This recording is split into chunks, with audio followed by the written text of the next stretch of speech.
Hi అండి, అందరు ఎలా ఉన్నారు? బాగున్నారని బాగున్నానండి.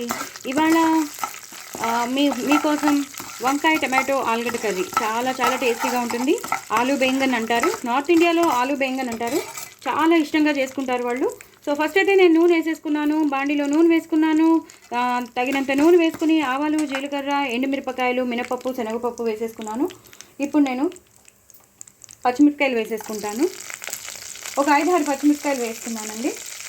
ఇందులో కొంచెం ఎండు కారం కూడా వేసుకుంటారు కూడా, అందుకని నేను పచ్చిమిరపకాయలు ఒక 4-5 వేసాను. అలాగే కొంచెం కరివేపాకు.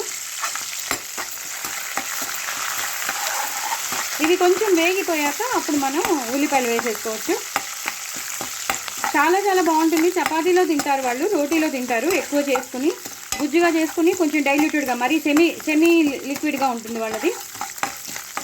మనం కొంచెం ముద్దకూరలాగా చేసుకోవచ్చు. సెమీ లిక్విడ్గా అంటే గుజ్జుగా మనం చేసుకోవచ్చు, మరీ డైల్యూటెడ్గా కాకుండా. వాళ్ళంటే చపాతీలో నంచుకుంటారు కాబట్టి అలా చేసుకుంటారు. అలానే మరీ నీళ్ళల్లో కూడా చేసుకోరు. ఇప్పుడు మనం ఉల్లిపాయలు వేసేసుకున్నామండి. సన్నగా తరిగి పెట్టుకున్న ఉల్లిపాయలు. నేను ఒక ఉల్లిపాయ తీసుకున్నాను పెద్దది, వేసేసుకోవాలి. చాలా బాగుంటుంది కూర మాత్రం. అన్నంలో కూడా సూపర్ ఉంటుంది. సూపర్ అంటే సూపర్ ఉంటుంది. ఇలా వేయించేసుకోవాలి. ఇదే టైంలో కొంచెం ఇంగు వేసేసుకోవాలి ఆ ఫ్లేవర్ కోసం. అలాగే కొంచెం పసుపు వేసేసుకోవాలి. ఇది ఒకసారి ఆ పచ్చిమిరపకాయలు, ఉల్లిపాయలు మగ్గాక మీకు మళ్ళీ చూపిస్తాను. చూసారు కదండి, బాగా మగ్గిపోయాయి. ఈ టైంలోనే మనం కొంచెం అల్లం వెల్లుల్లి పేస్ట్, నేను 1/2 స్పూనే వేసుకున్నాను, ఎందుకంటే మరి పంజెంట్గా ఉంటుంది కాబట్టి 1/2 స్పూన్ వేసుకున్నాను. ఇది ఒక్కసారి పచ్చి వాసన పోయే వరకు నేను హైలో పెట్టేసుకున్నాను. పచ్చి వాసన పోయే వరకు ఇలా వేయించేసుకోవాలి. మంచి వాసన వస్తుంది. ఇదే టైంలో మనం టమాటోలు వేసుకోవాలి. ఇంకా లైన్ బై లైన్ వేసేయచ్చండి, ఒకటి తర్వాత ఒకటి. వంకాయలు తరిగి పెట్టుకున్నాను, వంకాయతో కూడా చేస్తున్నాం మనం. వంకాయలు, ఆలు బెంగన్ అన్నాం కదా, అలాగే ఆలుగడ్డ ముక్కలు, ఇవన్నీ కూడా సన్నగా తరిగి పెట్టుకున్న ఆలు కూడా వేసేసుకోవాలి. ఈ సైజులోనే ఉండాలి. ఇంకొంచెం పెద్దగా చేసుకున్నా కూడా పర్వాలేదు, నో ప్రాబ్లం. ఇవన్నీ ఇలా కలిపేసేసి మూత పెట్టేసుకోవాలి. ఇవి కొంచెం మగ్గాక అప్పుడు కానీ మనం నీళ్లు పోయకూడదు.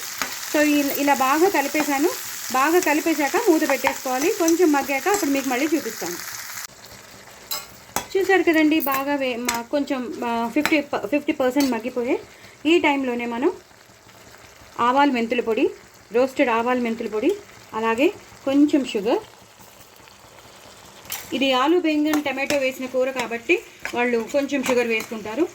మీరు కావాలంటే చింతపండు రసం, కొంచెం పులుపు కావాలంటే మాత్రం మీరు చింతపండు రసం పిండుకోవచ్చు. నేను పిండట్లేదు, ఎందుకంటే ఈ టమాటో ఒక పులిపే సరిపోతుందని నేను పిండట్లేదు. మీకు కావాలి ఇంకొంచెం పుల్లగా ట్యాంగినెస్గా ఉండాలి అనుకున్న వాళ్ళు పిండుకోవచ్చు. నేను మాత్రం పిండట్లేదు, నేను పెద్ద టమాటో వేస్తాను కానీ ఇంకా పిండట్లేదు. ఇప్పుడు కొంచెం నేను రుచికి తగినంత ఉప్పు వేసేస్తున్నాను.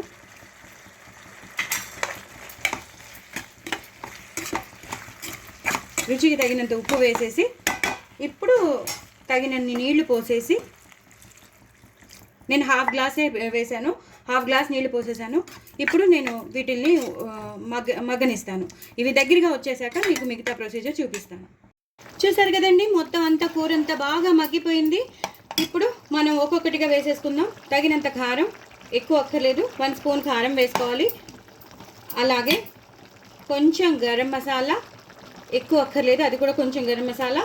అలాగే పల్లీలు, నువ్వులు, ఎండుమిరపకాయలు, ధనియాలు, జీలకర్ర, అవి రోస్ట్ చేసినవి, నూనెలో కాదు, జస్ట్ రోస్ట్ చేసిన పొడి అనమాట. చాలా చాలా చాలా టేస్టీగా ఉంటుంది. ఇది వేస్తే మాత్రం ఒక 2 స్పూన్స్ వేసేసాను. వేసేసి ఇలా పూర్తిగా కలిపేసుకోవాలి. చూసారు కదా ఎంత కలర్ఫుల్గా వచ్చేసిందో. దీన్ని ఒక 2 నిమిషాలు మగ్గిపోతే మాత్రం ఇలా దగ్గరగా అయిపోతుంది కూర. ఇది వాళ్ళు చాలా ఇష్టంగా చేసుకుంటారు. చాలా అంటే చాలా ఇష్టంగా చేసుకుంటారు చపాతీలోకి. ఎవ్రీడే మ్యాక్సిమం వీక్లో 4 to 5 టైమ్స్ ఉంటుంది ఆలు బెంగన్ అనేది. చాలా ఫేమస్ నార్త్ ఇండియాలో మాత్రం. మనం కూడా ఇలా చేసేసుకుంటే మాత్రం సూపర్ టేస్టీగా ఉంటుంది. నేను చెప్పినట్టు మీరు ఇలా చేసుకుంటే మాత్రం చాలా చాలా టేస్టీగా ఉంటుంది. అయిపోయిందండి కూర. లాస్ట్లో కొంచెం కొత్తిమీర, కరివేపాకుతో కరివేపాకు కొత్తిమీర మాత్రం ఎక్కువ వేసుకోవాలి. కరివేపాకు కొత్తిమీరతో గార్నిష్ చేసేసుకోండి. అయిపోయింది కూర. దయచేసి నా ఛానల్ సబ్స్క్రైబ్ చేసుకోండి, సపోర్ట్ చేయండి. చాలా చాలా టేస్టీ అయిన కూర. పూరీలోకి బాగుంటుంది, చపాతీలోకి బాగుంటుంది, వేడి వేడి అన్నంలోకి ఇంకా చెప్పక్కర్లేదు. పిల్లలు పెద్దలు అందరూ ఇష్టపడతారు. ఈజీగా చేసేసుకోవచ్చు. చాలా తక్కువ టైంలో చేసేసుకునేవి, మన ఇంట్లో ఉన్న ఇంగ్రీడియంట్స్తో చేసేసుకునేది. సో డూ ట్రై అండి. నా ఛానల్ మాత్రం సబ్స్క్రైబ్ చేసుకోండి. అసలు మర్చిపోద్దు. బాయ్ అండి.